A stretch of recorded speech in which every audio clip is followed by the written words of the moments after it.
এই ঝালমুড়ি, আলু কাটা চানাচুর সর্ষে তেল দিয়ে গরম গরম চানাচুর দেবো মাখিয়ে।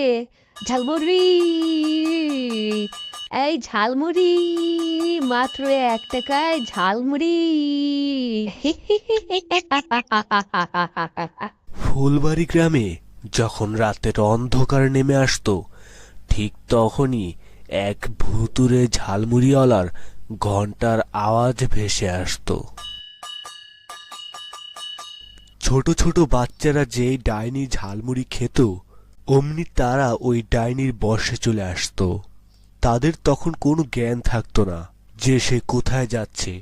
তারা শুধু মন্ত্রমুগ্ধের মতো ডাইনির ঘন্টির আওয়াজকে অনুসরণ করত। এই ডাইনি যে কোথা থেকে আসতো তা কেউ জানতো না। ডাইনি থাকতো জঙ্গলের ভেতর একটি কুঁড়ে ঘরে। সেই কুঁড়ে ঘরের ভেতর তার বিশাল বড় একটা জাদুর কড়াই ছিল, যেটাতে বিভিন্ন রকম মন্ত্র পড়তে পড়তে তার ভুতুড়ে ঝালমুড়ি তৈরি করত।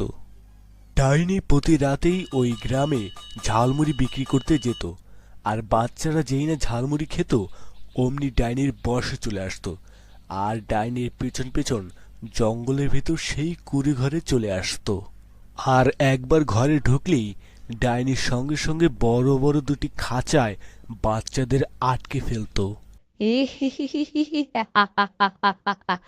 তা এখন কি করে পালাবি তোরা বাবা? এখন তো আবার এখানে আটকা পড়ে গেছিস। ফুলবাড়ি গ্রামে আরিফ নামে একটি ছেলে থাকতো। সে ছিল খুবই সাহসী আর কৌতূহলী। সে গ্রামে ঘুরে ঘুরে সকল খোঁজ খবর রাখত। শোনো বাবা আরিফ, রাতে একদম বাইরে বেরোবে না, ঠিক আছে? আমাদের গ্রামে এক ডাইনি আসে মুড়ি বিক্রি করতে। যে ওর মুড়ি একবার কিনে খায়, সে ওর বশে চলে যায়, আর ওর পিছে পিছে কোথায় যেন চলে যায়। সে আর কোনোদিন ফিরে আসে না। বুঝলেন কাকা, ঘটনাটা আমিও শুনেছি। না, দেখছি এবার আমাকে কিছু করতে হবে।